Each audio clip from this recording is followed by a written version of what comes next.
Finding areas or probabilities while working with a non-standard normal distribution. So what we have been doing so far, let's write that. We have been so far working with a standard normal distribution. Standard normal distributions. So what does this mean? This means we have a bell-shaped curve. We have a bell-shaped curve like this. It has a special mean. The mean is a 0 and the standard deviation is 1. Such a distribution, such a normal distribution is called a standard normal distribution. I hope you remember that. We have done this in the earlier videos. Well, we had talked about what is the difference between a standard and a non-standard normal distribution. So far we have been doing these problems. Now for the first time we are talking about the situation where the distribution is non-standard. That it means the mean can be any other mean other than 0 and the standard deviation can be any other standard deviation. So it means now we are going to have a bell-shaped curve. Still we have a bell-shaped curve, right? But the difference is it can have any mean and it can have any standard deviation. So the person that comes to the mind now, okay, so far we have been dealing with the standard normal distribution and we have a table for the normal probabilities and we were able to find the probabilities very easily. And recall from the earlier videos that I told you, whenever we have working with a standard normal distribution, this horizontal axis always represent a z-score. This is very important. This is the z-axis.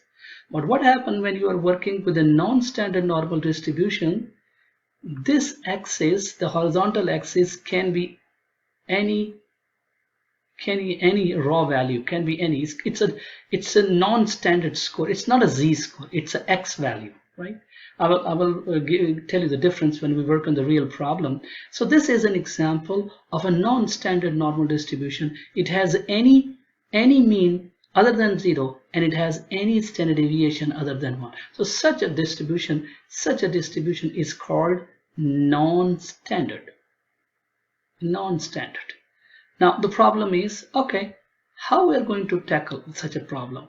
We only have a table for a standard normal distribution. We don't have any table for the non-standard normal distribution. So what we do, we convert this non-standard normal distribution into a standard normal distribution so that we can use that table. So what we do, we change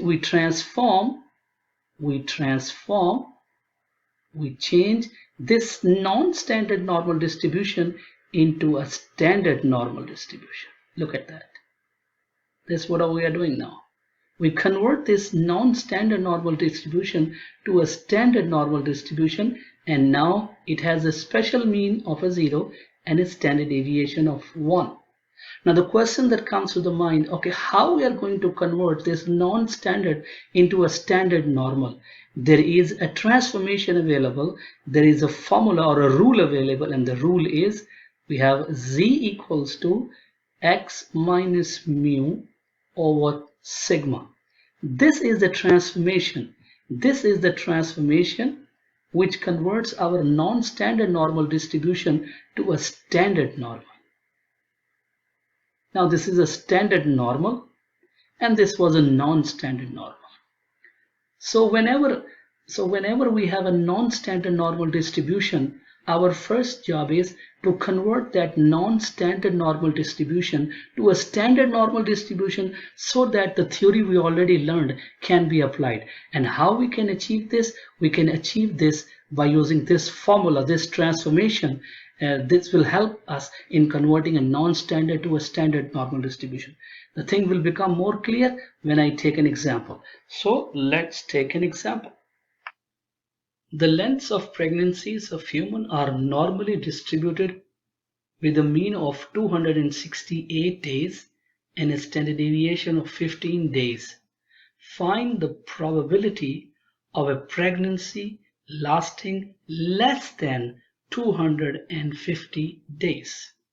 Okay, So first thing, how we're going to deal with this problem. Step-by-step procedure will be adopted, and if you follow these steps, you will never have a problem.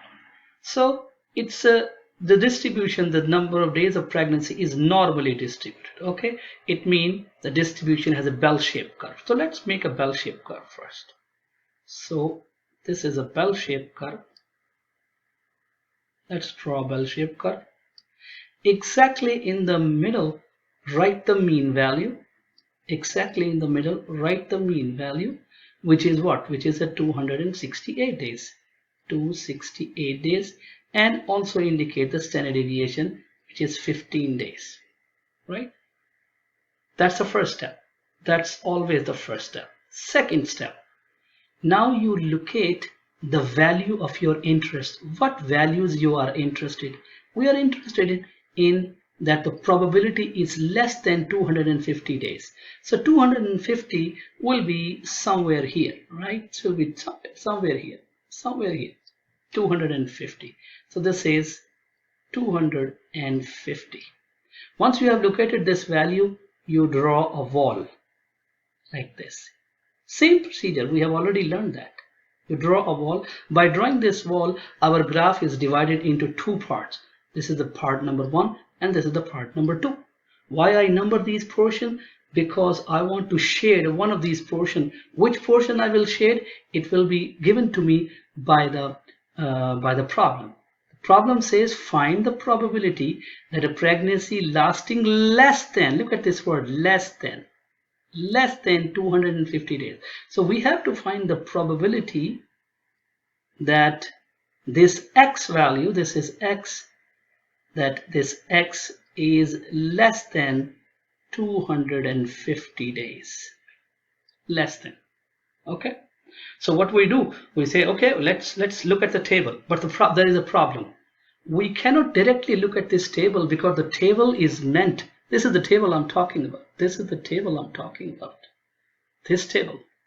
This table is meant for a standard normal curve. This table is not meant for the non-standard normal curve. And this curve happened to be a non-standard normal curve. Look at that. Why this is a non-standard normal curve? Why this is a non-standard normal curve? This is a non-standard. Why? Because the mean is not this is not a standard normal curve and it's non-standard. Why? Mean is not 0 and the standard deviation is not equal to 1. So this is a non-standard normal curve. So this table will not help us. So what we are going to do, we are first going to convert this distribution, the non-standard normal curve, into a standard normal curve. And what we are going to see, we are going to see a transformation. Let's apply a transformation. We are going to transform, let's transform this to a standard normal. Let's transform this to a standard norm. It's like this, standard normal, right? Now it will have a special mean of a 0 and it will have a special standard deviation of 1. So this is now a standard normal curve, and we have converted this non-standard normal curve into a standard normal by applying this transformation. The transformation is z equals to x minus mu over sigma. This will convert our non-standard normal curve into a standard normal curve. This is standard normal. And once we have converted the standard normal curve, we can use the table and can find the area and the required probabilities. So what we are going to do now, we're going to do this computation, right? First, I'm going to convert this x value, I'm going to convert this into a standard one. But before I even tell you, you need to understand we have to find the probability when x is less than 250. So note that all these values in this area are less than 250 and all the values here are greater than 250. So we need to shade this portion. I should have shaded it earlier, but that's okay. I should have told you this earlier, that this is the area whose which is to be calculated. This is the area needs to be calculated. This is what we have to compute. This area has to be found. That's the required area. And recall from our earlier discussion that the area is the same as the probability.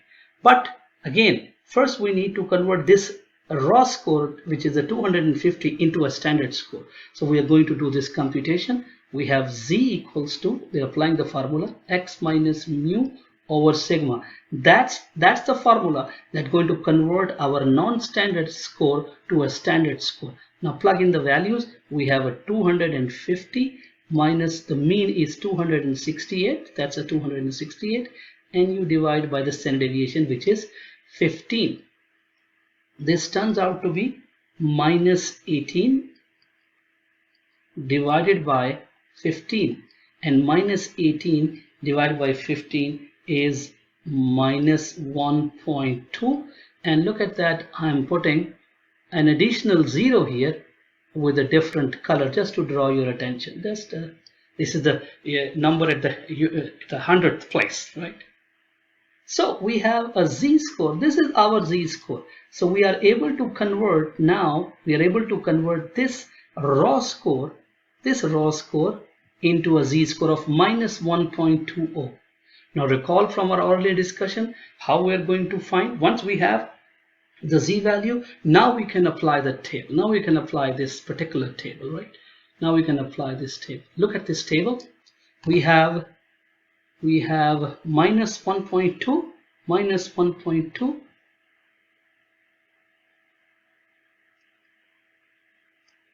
minus 1.2, and here is minus 1.2 and the 0, and this is the number we are looking for. This is minus 11.51, minus 11 plus 0.1151. Okay, so let's go. So the probability comes out to be, so the area which is the same as probability, it comes out to be 0.1151, which means this is equal to 11.51%. So it means if I randomly select a woman, there is a 11.51% chance that its pregnancy will last less than 250 days. We're going to do this same problem by using technology, and the technology I'm going to use is the StatCrunch. Let's see how the StatCrunch can help us. Now let's see how the StatCrunch can help us. I already launched the StatCrunch. So what you do, you go to Stats, and you go to Calculator, and you go to a normal, right? Now he's asking what is the mean. The mean is 268. He's asking what is the standard deviation. Standard deviation is 15, and we are looking for the probability less than 250 days.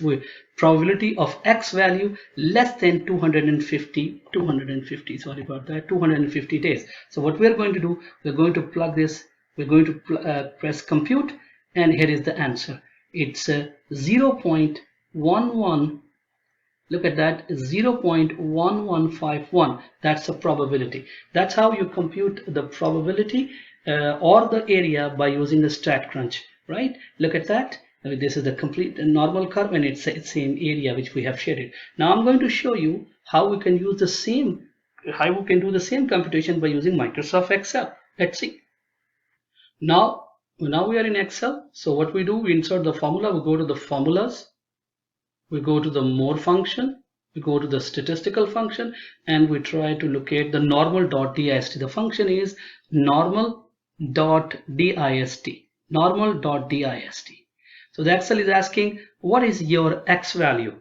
My x value is 250. He's asking, what is your mean? My mean is 268. He's asking, what is the standard deviation? It is 15. And he's asking, are you looking for the cumulative area all the way from the left? Say, yes, I'm looking for the cumulative area all the way from the left to the boundary. So you put it true. So when you put it true, the answer, you press OK, the answer is 0.1151.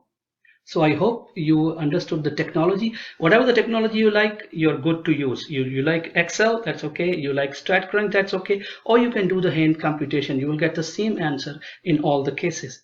I hope you understand this idea. Thanks for watching.